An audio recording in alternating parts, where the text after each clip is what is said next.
어제에 이어서 오늘도 명태균 씨 단독 인터뷰 함께 여러분들과 소개해드리려고 합니다. 저와 함께 명태균 인터뷰를 분석, 해석해 주실 분입니다.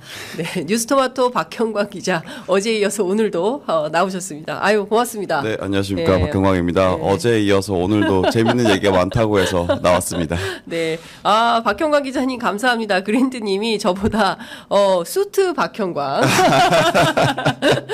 예. 아니, 사실은 이렇게 큰 기사 특종을 하면 정말 좀 기자들 좀 쉬기도 하는데, 우리 박형광 기자는 잠도 잘 못 자면서 계속 지금 벌써 2달째 하루도 쉬지 못하고 일을 하고 있습니다. 뉴스토마토 박형광 기자 여러분 많이 응원해 주시고요. 이런 기자들이 열심히 취재를 해야 또 세상이 지금보다는 훨씬 더 살만해지지 않겠습니까? 예. 앞으로도 열심히 하겠습니다. 우리 박형광 기자 기사에 좋아요. 예, 꼭 눌러주시기 바랍니다. 근데 큰일 난, 그렇게 말하면 안 되는 게, 네. 국장께서, 네. 이제 나가서 밥도 잘 먹고 잘 잔다고 말하라고.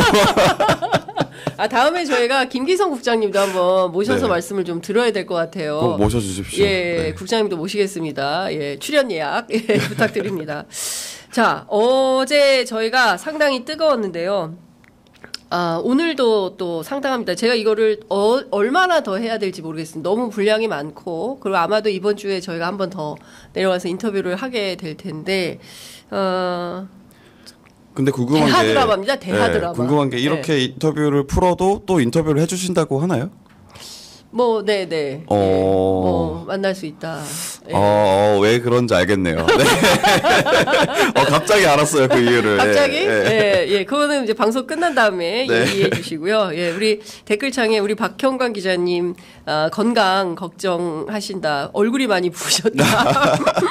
인성도 훈훈하다. 예, 저도 같은 생각입니다. 역시 고맙습니다. 사람의 마음은 다 통해요. 예, 사람 보는 비슷합니다. 고맙습니다. 자, 오늘은 저희가 사실은 이 대목은 제가 처음 취재해서 이 내용을 좀 세상에 알렸는데 명태균 씨 입으로 저는 확인을 좀 하고 싶었습니다. 근데 네. 이제 실제로 이 내용이 이거는 너무나 충격적인 얘기이기 때문에 다른 매체에서도 일부 좀 보도가 됐다고는 하는데요. 김종인 위원장이 그러니까 출마를 결심하는 단계에서 네. 윤석열 당시 전 검찰총장을 찾아가서 개헌과 본인의 임기 단축을 제안을 했던 이제 그런 내용입니다. 일단은 저희가 그 파일이 준비가 되어 있기 때문에 일단 그 파일을 좀 들어보면서 구체적인 얘기를 좀 해야 될 것 같은데요. 아마도 입당 무렵인 것 같고요. 그리고 근데 혹시 명태균 씨 인터뷰하면서 이 네. 개헌과 이런 얘기도 좀 들으신 적이 있으십니까? 저는 이 얘기는 좀 처음 들은 것 같아요. 지금 이 얘기를 꺼내는 거는 물론 들어보시면 알겠지만 김종인 위원장이 명태균 씨를 상대로 저희 인터뷰에서 네. 사실 미친놈이라고 그랬거든요. 네? 욕하면 안 되는데. 그 워딩이 그러니까. 네. 미친. 아니 근데 김종인 네. 위원장이 저도 취재해 보니까 명태균 씨가 그래서 설마 김종인 위원장이 이런 상스러운 말씀을 하시겠습니까? 그랬더니 잘하는데. 김종인 위원장 쌍욕 잘하는데요. 네. 이러더라고요. 그래서 깜짝 놀랐습니다. 저희 기자들한테는 절대 그런 적이 없으셔서. 맞습니다. 네, 저희도 놀랐어요. 놀랐는데 이런 말을 막 거침없이 하시니까 사실은 상당히 보수의 이정표가 되는 어떤 어르신인데. 네, 맞습니다. 이분의 좀 새로운 면을 최근에 발견하고 있다. 근데 미친놈이다. 명태균은 미친놈이다. 그거에 대한 화답이지 않을까. 네. 네, 기본적으로 김종인 위원장에 대해서 명태균 씨가 상중이라는 네. 또 페이스북에 글을 올리지 않았습니까? 맞습니다. 이제 자기는 정치적 아버지로 김종인 위원장을 모시고 있었는데 네. 김종인 위원장이 자신에 대해서 이렇게 나를 팔아먹으려고 하는 사람이다. 네. 한겨레 인터뷰가 굉장히 불쾌했던 것 같아요. 네, 맞습니다. 예.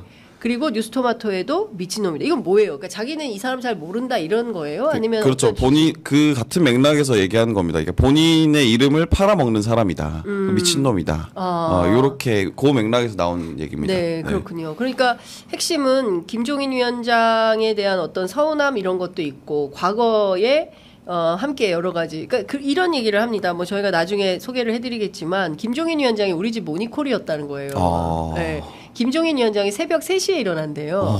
이건 명태균 씨가 저희 그 인터뷰에서 한 얘기입니다. 김종인 위원장이 새벽 3시에 기침을 하셔서 새벽 6시면 전화를 한다는 거죠. 그래서 그거는 우리 집 애들한테 물어봐도 다 안다. 그래서 우리 집 모닝콜은 김종인이다. 야, 그렇게 의지를 했다라는 말을 그렇죠. 하는 거죠. 나는 어떻게 해야 돼? 명사장, 나는 어떻게 해야 돼? 이거는 어떻게 해야 돼? 그리고 이제 본인을 그 김종인 위원장의 꿀단지라고 표현을 해요. 그러면서 다른 사람들한테 명태균은 꿀단지가 아니라 똥단지라고 얘기를 하고 다닌다. 하라고. 그래야 다른 사람들이 안 꼬인다. 그래야 다른 사람들이 안 꼬이고 나만 먹을 수 있으니까 김종인에게 자기는 꿀단지였다. 그러고 그 사람들한테 명태균이라는 사람이 유명하다는데 뭐 오세훈도 만들고 뭐 이준석도 만들고 그랬다는데 실제로 어떤 정도의 역량이냐 좀 알려주시오라고 하면 그 사람 뭐 별로 중요한 사람 아니야. 이렇게 숨겨놓고 본인만.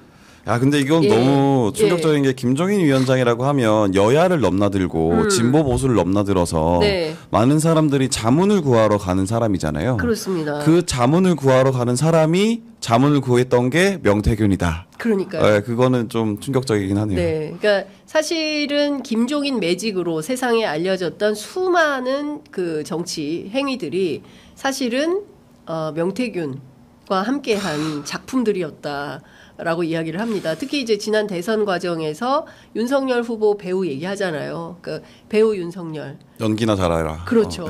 연기나 잘해라. 그게 사실은 자기가 한 얘기였다라고 이제 여러 언론에 알려졌는데 실제로 그 감독, 극본은 자기가 썼고 감독은 김종인이었고 연출은 이준석이었고 배우는 윤석열이었다. 그래서 이 얘기를 계속 많이 합니다.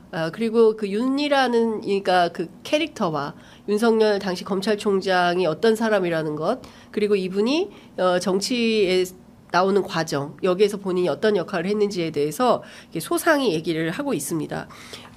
저희 지금 제작진께서 준비를 하고 계시는데요. 이제 준비가 됐다고 합니다. 일단 명태균 씨 만나보시고 저희가 계속 말씀을 분석을 해드리도록 하겠습니다. 그 얘기는 어떻게 된 거예요? 그 김종인 위원장이 윤석열 후보 되기도 전에 입당 무렵인가? 그 무렵에 당신 한 3년만 하고 아니 2년인데 2년이에요? 2년만 하고 개헌하자. 개헌하고 당신 그렇게 좀 하는 게 좋겠다. 나라에 그렇게 헌신해라. 그 말 해가지고 난리가 났었다. 제가 3일 동안 뽑혔죠. 윤석열 총장님한테. 그 얘기 좀 해주세요. 실제로 그런데 전화가 오셔서 원래는 어떻게 됐냐면 나는 지금 어떤 위치에 있느냐. 그래서 내가 사마천의 사기의 조선열전에 보면 한무제한테 충성했던 연나라의 기자라는 사람이 제후국이죠. 기자가 한무제한테 찍혀서 도망을 갑니다. 고조선으로 가죠. 근데 고조선에 가니까 고조선이 엉망이야. 그래서 고조선을 멸하고 기자 조선을 만들어요. 그게 우리 윤석열 후보의 운명이다. 운명이다. 문재인 대통령한테 그렇게 됐어. 그 다음에 이쪽이 왔어. 똑같잖아요. 똑같거든요. 그러면서 말씀을 드렸고요. 그 다음에 이제 그 개헌 문제가 나와요. 개헌. 개헌 문제가 나오는데 그 김종인 위원장님의 개헌이라는 말은 뭐냐면 시대가 지금 거의 뭐 40년 지난 거 아닙니까? 가까이. 40년 가까이 지났는데 그 김종인 위원장님께서 말씀하시는 거는 2년짜리 대통령이 돼야 진보든 보수든 양쪽에 다 존경받는 대통령으로 남는 게 좋지 않겠느냐. 저는 생각이 조금 달랐던 게 처음에 얘기했던 게 뭐였냐면 보수 70년 정치의 적폐를 청산하고 보수에 서 대통령이 되셔서 진보 정치 70년 적폐를 청산하는 우리 정치의 새로운 어떤 출발점이 되는 대통령이 됐으면 좋겠다. 이래 말씀드린 거고. 김종인 위원장님께서는 뭐 자꾸 이렇게 보복의 정치하는 것보다는 2년짜리 개헌 대통령이 돼서 양쪽에 존경받는 대통령으로 갔으면 좋겠다. 그래서 제가 얼마 전에 이 사건 터지기 전에 만났을 때 그랬어요.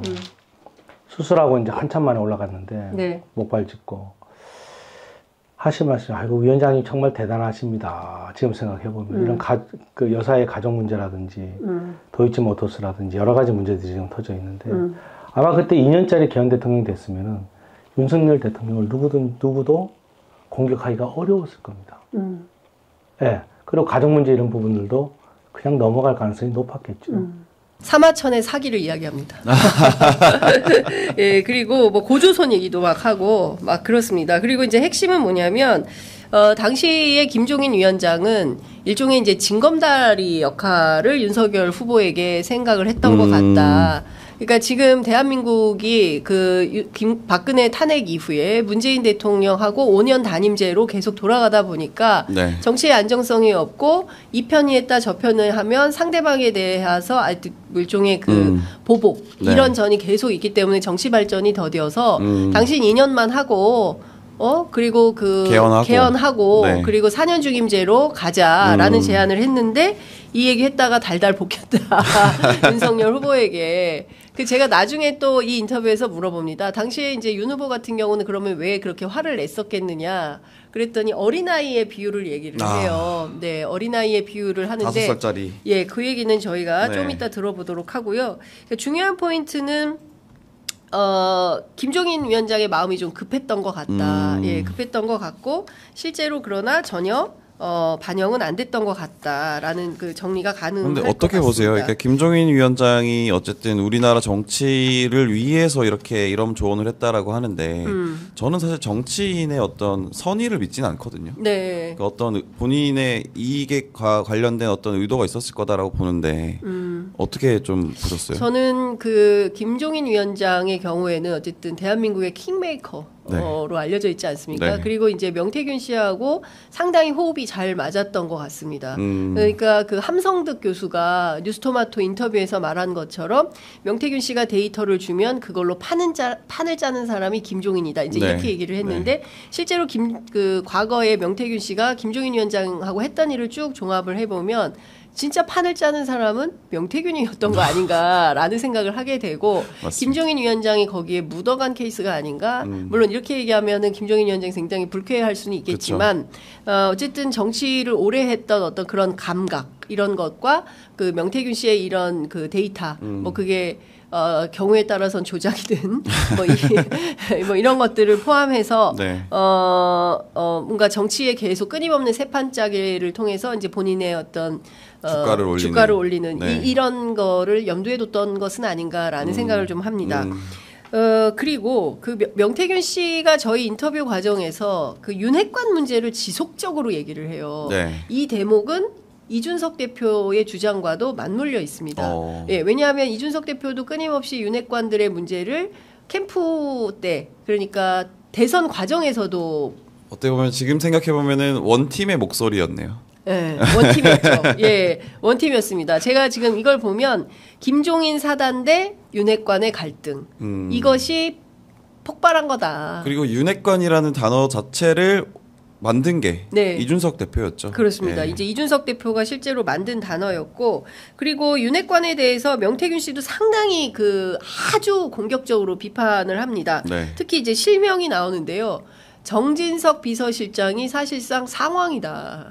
이런 표현까지 합니다. 그리고 경선 때부터 대통령의 눈과 귀를 가렸다. 이렇게 얘기를 하는데요. 명태균 씨의 음성 직접 들어보겠습니다. 중요한 거는 모든 조직은 대응이 가장 중요하거든요. 네. 자, 내가 세력이 세다. 그럼 정규전이다. 네. 그럼 정규전에 맞는 대응을 갖추는 거고. 네. 내가 세력이 약하다. 그럼 게릴라전이다. 그럼 네. 게릴라전에 맞는 어떤 전략 전술을 세우는 겁니다. 네. 지금 보면은 네. 정진석 비서실장이 대통령께서 예? 용산 브리핑실에서 발표하지 않습니까? 네. 기자들 앞에서. 정진석 비서실장의 워딩이 아마 뉘앙스가 그랬어요. 뉘앙스가 뭐냐. 내가 대통령을 정치에 입문시키고 우리 당에 입당시키고 대통령을 만드는데 내가 일조를 했다. 그런 뉘앙스로 얘기했습니다. 네, 이분도 윤핵관 아닙니까? 네. 아니 이제 제가 생각할 때 그분은 원래 윤핵관이 아닙니다. 아 그래요? 예, 그래서 원조 윤핵관 쪽은 아니지만 아니에요. 범 윤핵관 아니에요? 그렇죠. 지금은 예. 범 윤핵관인데 네. 예, 제가 말씀드리면 그분이 그렇게 말해보면 행정관 비서관들은 대통령을 만드신 분이 오셨어요. 그럼 그분이 상황이네. 그럼 조직 체계가 운영이 되겠습니까? 대통령은 네. 장관, 차관, 똑똑한 국장들하고 각 부처 국장들하고 전체 국정 운영을 같이 해나가야 되는 겁니다. 거기에 대통령이 입이 되고, 예? 그 다음에 정무수석, 그 다음에 민정수석 이런 사람들이 왼팔 오른팔이 돼서 대통령께서 장관, 차관, 국장들하고 국정 운영을 해 나가는데 윤활유 역할을 해줘야 되거든요. 근데 본인이 비서실장이 정치를 해버리면 그러면 그 조직은 끝난 겁니다. 예. 대통령실은 끝난 거예요, 그러면? 제가 볼 때는 가동이 안 될 거예요. 가동이 안 된다. 희망이 없습니까? 희망이 없다고 이야기를 제가 해버리면 검찰 수사받는 조건에서 내가 상당히 불리한데. 제가 말씀드린 거는 그러면 이거는 제가 한 말로 합시다. 정무수석은 네. 예, 제가 한 말 해도 돼요. 예, 정무수석은 제가 볼 때는 빨리 바꿔야 돼요. 내가 이번 일을 겪으면서 네. 비서실장도 빨리 바꿔야 되지만 왜냐하면 정무수석은 눈치가 빠르고 예? 제 일은 정무적인 일이지 않습니까? 눈치가 가장 빠르고 그 다음에 발치가 넓으면서 간이 작은 사람이어야 됩니다. 윤석열 정부에서는 왜 그럴까요? 간이 그런데 홍철호 수석이 간이 큽니까? 아니 발치가 넓고 눈치가 네. 빠르고 네. 간이 작아야 돼요. 네. 왜냐? 네. 그래야 큰 사고를 안 쳐요. 그리고 작은 어떤 문제가 났을 때 빨리 가서 많은 인맥을 통해서 그 일을 빨리 진압을 해야죠. 간이 작으니까. 근데 홍철호 네. 수석이 그걸 못하고 있다는 얘기예요? 홍철호 정무수석이 뭘 하고 있는지는 알고 계세요? 뭐 많은 정보 교류를 각계의 많은 정보 교류를 한다고 알려져 있습니다. 기자들 사이에는. 그 정보 교류만 하면 돼요. 정무적인 일이 뭔데? 네.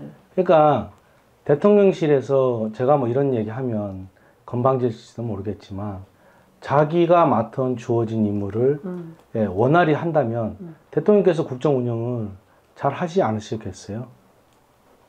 그러면 뭐 정무수석이나 비서실장이나 대통령의 눈과 귀를 가리고 있고 대통령의 올바른 판단을 못하게 하고 있기 때문에 그거는 경선 때부터 그랬는데 기본적으로 이분은 윤핵관들의 문제 그리고 특히 대통령실이 지금 전혀 기능을 하지 못한다. 특히 네. 빨리 잘라야 된다. 정무수석. 예, 홍철호 수석에 대한 불만이 많습니다. 아니 아직까지도 네. 그렇게 조언을 하고 있으면 그렇죠. 지금도 조언을 하고 있고 그리고 미래에도 또 조언을 하고 있습니다. 오늘 저희가 네. 뭐 상당히 많은 내용을 좀 들어야 되는데 벌써 시간이 없어서 빨리빨리 해야 되겠지만 그 홍철호 수석, 그 다음에 정진석 비서실장 빨리 교체를 해야 된다. 그렇지 네. 않으면 안 된다라는 얘기하고 있고요. 대통령이 도대체 어떤 사람인지에 대해서도 이야기하고 있습니다. 시키면 시킨 대로 하면 된다. 왜? 이 사람은 정치를 잘 모르니까. 그 얘기 들어보겠습니다. 근데 사실은 저희 기자들이 취재한 바로는 대통령 스스로가 59분 대통령이고 남의 말 잘 안 듣고 그 사람들이 걸핏하면 경로하고 대통령께서 정치를 해본 적이 있나요? 저는 아니, 제가 면허 따라가면 네? 학벌이 어떻게 됐든 간에 네. 그분이 아저씨 좌회전 깜빡이 우회전 깜빡이 시킨 대로 원래 하는 거 아니에요? 예. 지금 대통령이 그런 아저씨 좌회전 깜빡이 우회전 깜빡이 그 위치에 있다 이렇게 보시는 건가요? 대통령이 처음 정치하실 때 그런 거 아니에요? 그러면 옆에 있는 학원 운전 강사가 제대로 운전을 할 수 있는 거를 가르쳐 드렸어야죠. 그분 정치 처음 하신 분 아닙니까? 그러면 그 주변에 있는 사람들이 권력을 나눠먹는 게 아니라 국민한테 위임받은 권력을 어떻게 해야 이 나라 국민이 잘 살 수 있는가 그런 부분에 몰두해야 되는데 자기 자신들이 잘 살 수 있는 방법을 모색했던 건 아니에요? 근데 참모 탓하는 건 좀 비겁한 거 아닙니까? 아니요. 제가 볼 때는 처음에 초기에 그게 됐으면 네. 지금 이런 사태가 벌어지진 않았겠죠. 이분은 윤석열 대통령에 대한 어떤 뭐 그런 거 많지 않아요. 존경 이런 거 없네요. 없어요. 네. 그런 거 없고 그냥 아저씨예요. 아저씨. 네, 아저씨 우회전. 아저씨 좌회전. 그러면 좌회전하라면 좌회전하고 우회전하면 우회전하는 사람이지 정치도 잘 모르면서 왜 시키는 대로 제대로 안 하는 거냐. 운전수에 비유한 거죠. 그렇습니다. 네, 운전사에 비유를 하고 있고요. 그러니까 면허학원 그 운전학원에 가면 옆에 그 안전요원이 타서 시키는 대로 하면 되는 건데 네. 왜 그렇게 안 하는 거냐. 이건 뭐 정치 처음 한 사람이기 때문에 어쩔 수가 없는 거다. 근데 이제 그렇기 때문에 1차 윤핵관의 문제가 있고 그리고 이제 대통령 후보 스스로가 아직 준비가 잘 안 된 사람이고 그런데 어쨌든 대통령을 만든 거 아닙니까? 그래서 제가 이런 걸 물어요. 도대체 대통령은 왜 된 것인가? 네. 윤석열이라는 검찰총장 검찰총장은 도대체 대통령을 왜 하려고 한 거냐? 그러니까 대체로 대통령이 돼서 나는 이 나라를 이렇게 뭐 개혁하고 싶다, 이렇게 만들고 싶다, 이렇게 어려운 일을 이렇게 바꾸고 싶다, 네. 이런 게 있잖아요. 그럼 도대체 윤석열이라는 사람은 왜 대통령이 된 거냐? 제가 그걸 묻습니다. 명태균 씨한테. 네, 명태균 씨가 답을 합니다. 들어보시겠습니다. 대통령 왜 됐어요? 제가 이런 말을 한번 들어볼게요. 예. 왜 됐냐면 살기 위해서 됐다고 아까 얘기했잖아요. 아니 본인 살기 위해서 대통령이 됐는데 제가 설명 하나 드릴게요. 예. 5살짜리 애가 권총을 들었어요. 그러면 자기도 죽일 수도 있고 부모도 죽일 수 있고 다른 사람 죽일 수 있죠. 네. 맞아요, 안 맞아요? 맞아요. 우리 대통령은 정치를 한 적이 없어요. 5살짜리 꼬마가 지금 총 들고 있는 격이에요? 그러면 그 5살 꼬마를 야단을 쳐야 되겠어요? 그 5살짜리가 총을 쥐고 있는 걸 야단시켜야 되겠어요? 아니면 그 주변 사람들이 그 5살짜리가 그래 위험하지 않게끔 하는 것이 만드는 게 중요하겠어요? 제가 말씀드리면 대통령 여사 인간적으로 정말 좋은 사람이에요. 내가 겪어봤잖아요. 뭐 다른 것 때문에 두둔하는 게 아니에요. 사실. 내가 아까 이준석 대표한테 바로 전화하잖아요. 아닌 건 아니고 맞는 건 맞는 거예요. 그 사람들이 정치를 잘못 운용을 하고 있다. 네. 저는 이 대목이 굉장히 충격적이었습니다. 5살짜리 꼬마애가 권총을 쥔 격이다라는 거거든요. 오늘 윤석열 대통령 별명이 많이 생기시네요. 네, 많이 네. 아저씨부터 시작해서. 네, 5살짜리 꼬마, 뭐 운전수. 예, 이게 참 저희가 웃자고 하는 얘기이지만 이렇게 얘기할 게 아니거든요. 사실 우리나라의 대통령을 이런 식으로 비유하고 희화하고 조롱한다라는 게 참 슬픈 일입니다, 사실. 그렇습니다. 네. 근데 중요한 포인트는 여기 굉장히 이제 중요한 그 행간에 함의들이 포함이 되어 있는데요. 첫 번째, 윤 대통령은 자기가 살기 위해서 대선 출마했다는 거예요. 그러니까 어떤 국가의 비전이라든가 아젠다라거나 국제사회에서 대한민국이 어떤 위치에 있거나 그리고 그 문제를 가지고 한국 사회의 여러 가지 뭐 격차 문제라든가 사회 갈등이라든가 얼마나 많은 경제 이슈라든가 이슈가 많습니까? 근데 특히 한반도 평화의 이슈라든가 뭐 이런 등등에 대해서 어떤 그 아젠다와 의제를 걸고 대통령에 출마한 것이 아니라 이 사람은 자기가 살기 위해서 워딩이 그렇습니다. 명태균 씨가 본 거예요. 아니 본인이 살기 위해서 대통령에 출마한 거다. 네. 그리고 제가 설명 하나 해드릴게요. 5살짜리 애가 권총을 들었어요. 큰일 났습니다. 5살짜리 애가 권총을 들고 부모도 죽일 수 있고 사람도 죽일 수 있고 자기도 이런 상황이라는 겁니다. 그러면 지금 이거 굉장히 위험한 상황이지 않습니까? 맞습니다. 예, 5살짜리 꼬마애가 권총을 들고 사실 실제로 미국에서 이런 일이 있었어요. 예, 아버지를 이게 사살한 사건이 과거에 있었습니다. 그러니까 이런 방식으로까지 위험천만한 상황으로 갈 수 있다라는 것을 지금 명태균 씨는 알고 있는 겁니다. 그 다음에 명태균 씨를 만나서 인터뷰하실 때 그 5살짜리한테 권총을 쥐어준 게 명태균 씨니까 한번 이제 다시 빼들어라 라고 말씀하시면 될 것 같습니다. 다시 뺏어라. 네. 제가 경상도 사람이어가지고 빼들어라. 제가 뭐 치아 뿌려라, 빼들어라. 그 다음에 이제 명태균 씨가 그런 얘기하더라고요. 터잡부지 뭐. 터잡부지 뭐. 다 네. 그러니까 터트려버리겠다. 다 공개해버리겠다. 뭐 네. 터잡부. 그 시민들도 그래요. 창원 시민들도. 명태균 씨 다 터잡부이소. 다 터잡부이소 이렇게 얘기를 하는데 다 터트려라. 이제 네. 우리가 경상도 말 친화적으로 얘기를 하고 있습니다. 그리고 김건희 여사에 대하여 이런 얘기를 합니다. 남편이 밥벌이를 잘 못하면 부인이 밥벌이 하러 나가는 거다. 김건희 여사를 밥벌이 하러 나간 부인에 네. 비유를 합니다. 들어보시겠습니다. 똑같은 안경도 우리가 언론도 노란 안경을 쓰고 보면 세상 다 노랗다니까. 노랗잖아. 봐. 노랗네. 노란 안경을 끼고 보면 그렇거든요. 또 하나는 제가 다리가 이래서 밥벌이를 못해요. 그러면 우리 마누라가 나가서 밥벌이 하러 가잖아요.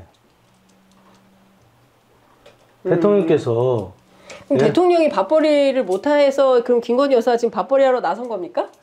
저는 나섰다는 것보다는 네. 그런 부분들에서 많은 근심 걱정을 갖고 있겠죠. 그분 성격에. 김건희 여사 성격에. 예. 많은 걱정을 갖고 있겠죠. 제가 선거 때 봤잖아요. 대통령께서 밥벌이를 못하는 상황이 돼서 마누라가 지금 밥벌이 하러 간 거다라고 얘기를 하고 있어요. 제가 물어봅니다. 아니 그럼 대통령이 지금 밥벌이를 못해서 김건희 여사가 밥벌이를 하고 있는 거냐. 네. 나중에 마포대교 얘기도 저희가 이제 설명을 드리겠지만 네. 실제로 근심 걱정을 많이 갖고 있다. 그분 성격에. 그러니까 김건희 여사 성격에 지금 나섰다기보다는 그런 부분들 지금 국정 운영이 엉망으로 돌아가는 것에 대해서 김건희 여사가 근심 걱정을 많이 갖고 있고 그리고 제가 선거 때 봤잖아요. 이런 말을 합니다. 그러니까 선거 때 실제로 어떻게 작동하는지 그렇습니다. 의사결정이 어떻게 일어나는지 그렇습니다. 누구에 의해서 의사결정이 일어나는지를 봤다. 네. 이 말인 거죠. 그렇습니다. 네. 사실 이런 것 같아요. 명태균 씨는 상당히 자신감이 있다. 그러니까 무슨 얘기냐면 이게 허풍일 수도 있고 또 내심 저한테는 이제 가족 얘기를 굉장히 많이 했어요. 그러니까 부인도 전화를 바꿔주더라고요. 예, 제가 그 자리에서 네, 자리에서 그 명태균 씨가 부인에게 전화가 왔어요. 그러니까 부인이 이제 아무래도 정세가 이렇게 요동치다 보니까 걱정이 되겠죠. 예, 남편에 대한 안위가 걱정이 되니까 자꾸 전화하니까 명태균 씨가 아직 안 잡혀갔다. 기자님하고 있다. 본인도 그 구속에 대한 압박감이 있나 보네요. 네. 상당히 있습니다. 네. 아니 왜 없겠습니까? 사람인지라. 그렇죠. 사람인지라 당연히 이제 구속에 대한 압박감도 있고 경우에 따라서 본인이 구속되면 그때부터는 본인이 알고 있던 2,000개의 파일이든 200개의 파일이든 그밖에 어떤 것이든 이게 사장될 수가 있다라는 위기감이 있고 제가 알기로는 변호사가 원래 그 변호인이 있었다가 지금 변호인이 없는 상태 아니겠습니까? 그러니까 사임한 상태이기 때문에 본인 혼자 스스로 싸워야 되고 휴대폰이 내 변호사다라고 말을 하고 있기 때문에 개인적으로는 상당히 조금 어려운 이런. 저도 이제 명태균 씨한테 말씀드리고 싶은 게 구속이 언제 될지 모른다. 네, 불시에 찾아온다 구속은. 구속은 불시에 온다. 그러니까 저희한테 주지 않으실 거면 장 선배에게 주시라. 장 선배가 여기 어쨌든 만나 뵙고 하니까 저희 연락을 안 받거든요. 뉴스토마토 욕을 많이 해요. 뉴스토마토 비판을 많이 합니다. 근데 초기에는 굉장히 가까웠습니다. 네, 초기에는 저랑 통화를 엄청 오래 많이 하셨어요. 그래서 지금 나오는 내용들을 상당 부분을 말씀해 주셨던 거고.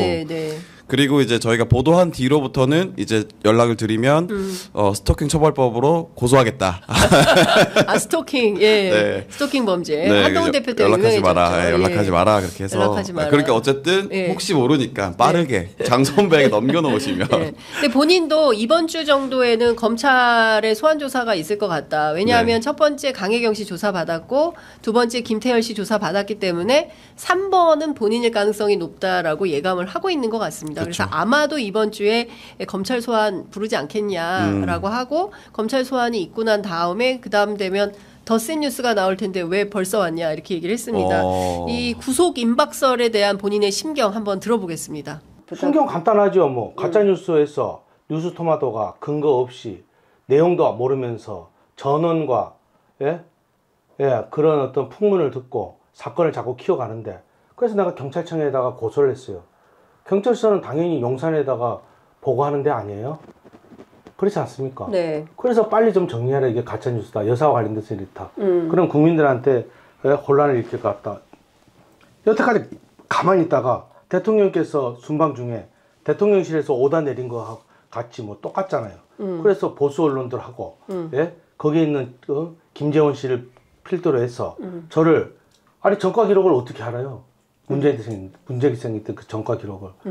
그걸 내고서 사기꾼이라고 하면서 공격한 거 아니에요. 그러면 제가 기분이 어떻겠어요? 그래서 받아친 거고, 지금도 검찰 수사 똑같은 거 아닙니까? 법 적용을 어떤 걸 할 건데? 법조 기자들이 와서 얘기해요, 다. 적용할 게 없다. 그러면 결국은 돈 문제, 사기. 제가 돈을 받은 게 없는데, 저를, 그러면, 검찰이 마음먹으면 뭘 적용을 못 시키겠습니까? 그러면 뭐 거기에 맞게끔 저는 대응할 수밖에 없는 거 아니에요. 세간에서 구속이 임박했다. 막 얘기합니다. 구속이 임박하면 그 구속에 맞게끔 대응하겠지. 명태균 대표가. 그럼 누가 이기나 한번 해보지. 아까 말씀하셨어요. 똑같아요.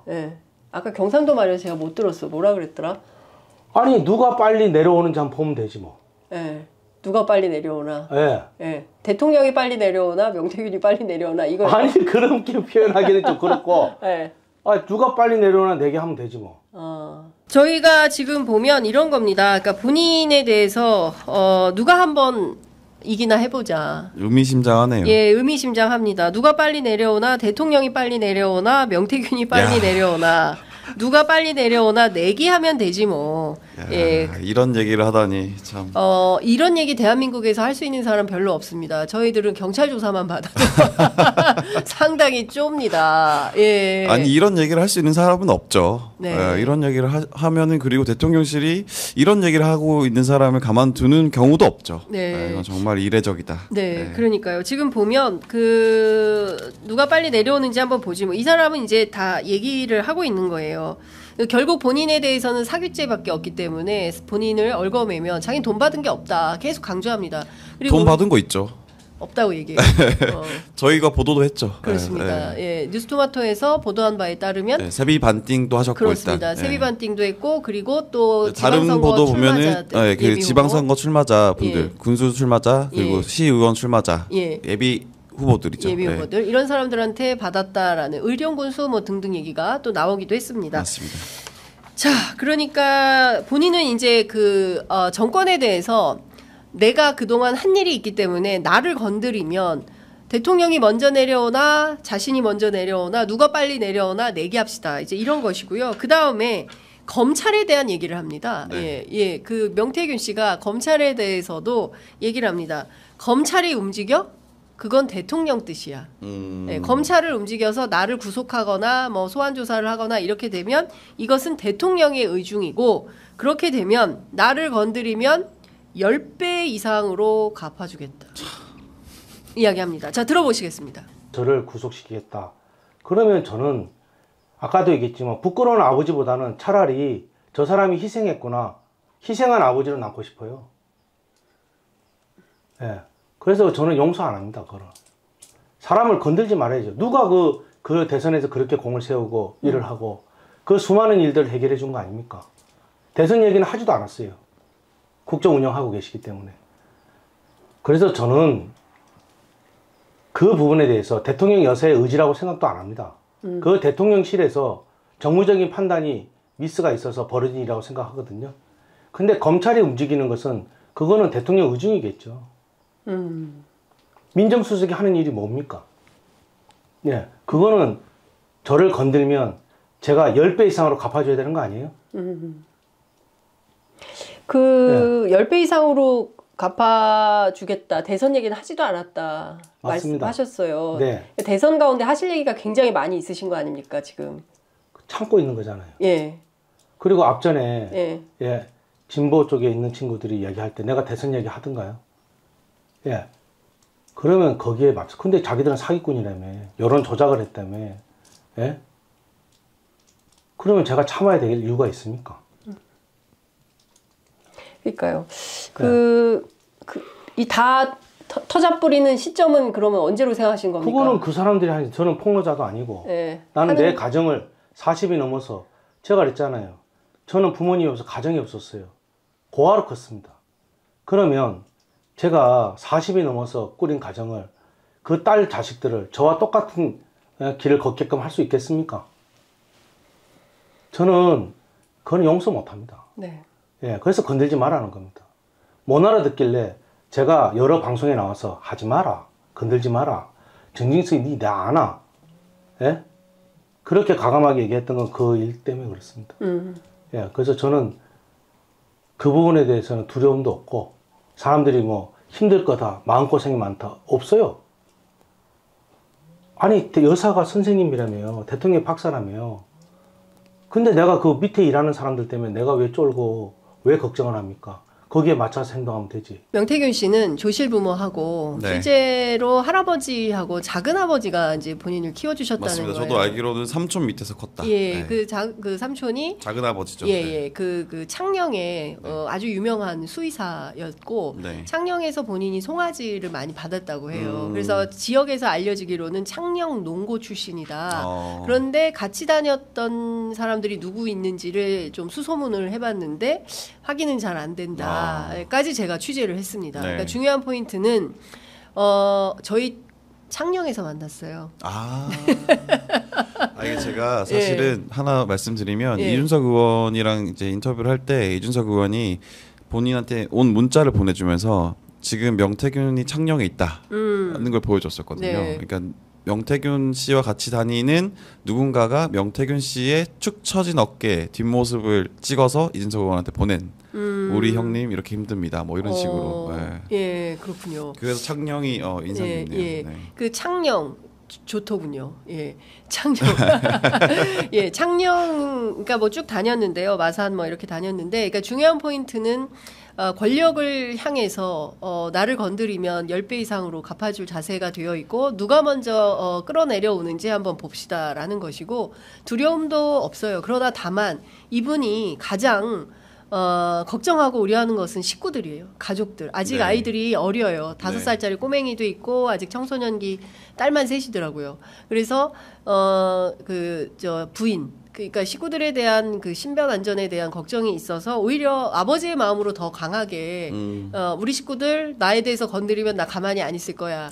예, 그리고 여전히 저희가 이제 오늘은 여기까지 해야 될 것 같고 내일 저희가 오늘 시간이 많지 않아서 다음 대목과 관련해서는 아무래도 박형광 기자님 이준석 대표 얘기가 또 재밌는 얘기가 또 준비가 되고 있고요. 네. 그리고 아직 아마도 제가 보기에 이번 주 내내 해도 다 못할 것 같습니다. 예, 다 못할 것 같은데 여하튼 중요한 것은 명태균 씨는 많은 자료를 갖고 있다는 것이고 기자들에게는 굉장히 중요한 취재원이다. 특히 정치부 기자들. 그리고 현장에 가 있는 기자들이 많이 있습니다. 이준석 대표만 명태균 씨의 전화를 바로 받는 게 아니에요.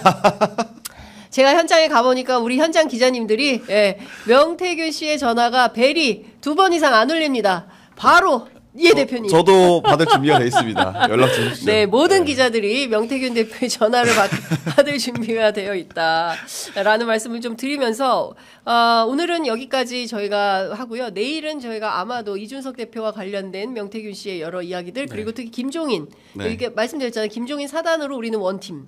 예, 김종인, 명태균, 이준석. 그러니까 오늘 나온 것만 봐도 사실은 그 김종인 사단이 좀 무너지고 있다. 서로 내부 총질하고 있다. 네. 이렇게 좀 보이네요. 그렇습니다. 네. 그러나 명태균 씨는 이준석 대표에 대한 애정. 이제 더 이상 김종인 위원장에 대해서는 얘기하지 않습니다. 왜냐하면 아버지가 정치적 사망을 하셨기 때문에 이 김종인 위원장에 대해서는 점점점이에요. 이 세계관이 재밌네요. 예, 되게. 그런데 이제 이준석 대표와 관련해서는 여전히 강렬한 애정을 가지고 있고 그것이 어떻게 투영되는지 그건 내일 저희가 또 공개하도록 하겠습니다. 시간이 많지 않아서 시청자 여러분들께 한꺼번에 다 왜냐하면 너무 긴 시간을 만났고요. 그 긴 시간을 한꺼번에 다 하기에는 저희가 오늘도 많은 준비 부족이 있었습니다. 저희 아까 보니까 그 편의점 팀 회의 좀 해야 되겠다 하셨는데 저희가 어제 회의를 못한 게 사실입니다. 좀 제가 양해해 주십시오. 왜냐하면 지금 와서 보니까 그 제작진 분들이 잠을 못 자고 계속 밤새 일하는 게 티가 나더라고요. 지금 눈이 되게 빨개지셨어요. 지금 다들. 네, 고맙습니다. 함께해 주셔서 너무 감사드리고요. 오늘은 박형광 기자님 여기서 보내드리고 저희가 국장님께 잘 말씀드려서 내일 또 보시는 걸로 하겠습니다. 말씀 잘 들었습니다. 고맙습니다.